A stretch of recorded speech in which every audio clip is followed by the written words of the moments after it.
سب سے پہلی چیز یہ کہ جس انسان کا اعتکاف کسی عذر کی بنا پر چھوٹا ہو اور وہ معمول اس کا تھا کہ وہ اعتکاف کرتا تھا، تو شوال کے مہینے میں وہ اپنے اعتکاف کی قضا کر سکتا ہے۔ اعتکاف فرض نہیں ہے۔ اگر کسی نے اعتکاف توڑا ہے کسی وجہ سے تو اس کی قضا اس پر لازم نہیں ہے، لیکن اگر وہ چاہے تو اس کی قضا کر سکتا ہے۔ مستحب کی قضا مستحب ہے اور فرض کی قضا فرض ہے۔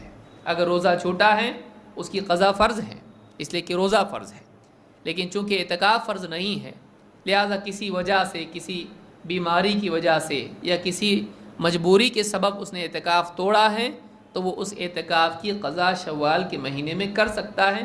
اگر نہ کرے تب بھی گنہگار نہیں ہوگا۔ مثال کے طور پر اللہ کے نبی صلی اللہ علیہ وسلم نے اپنے اعتکاف کی قضا شوال میں کی ہے۔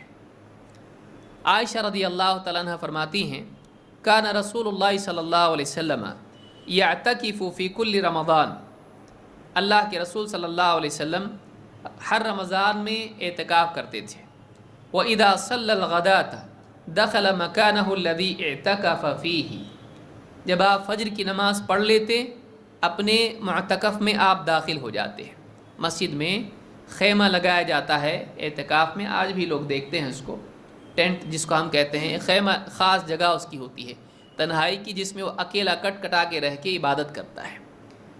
تو آپ جب فجر کی نماز پڑھ لیتے اس جگہ میں داخل ہوتے، بقیہ اوقات میں آپ مسجد ہی میں رہتے۔ یہی بات علماء نے کہی کہ معتکف میں آپ فجر کی نماز کے بعد داخل ہوتے ہیں، اور بعض علماء نے کہا کہ مغرب کے بعد ہی آپ مسجد میں چلے جاتے، رات میں عبادت کرتے، اس لیے کہ وہ پہلی رات ہوتی طاق رات، اور آپ عبادت کرتے، لیکن اپنے اس خیمے میں آپ فجر کے بعد داخل ہوتے ہیں۔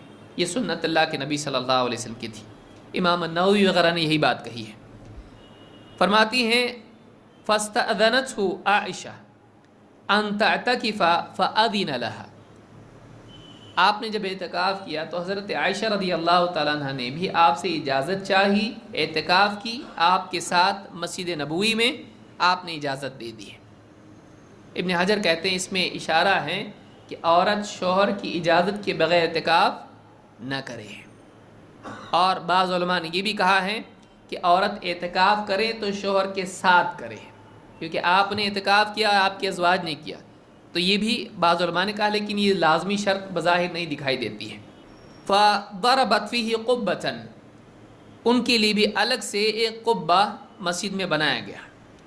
فَسَمِعَتْ بِهَا حَفْصَةٌ فَضَرَبَتْ قُبَّةً، جب حضرت عائشہ کی اعتکاف کی خبر حضرت حفصہ رضی اللہ تعالیٰ عنہ نے سنی، جو کہ اور ایک بیوی ہیں نبی صلی اللہ علیہ وسلم کی دوسری، تو انہوں نے بھی مسجد میں ایک قبہ لگایا، خیمہ لگایا۔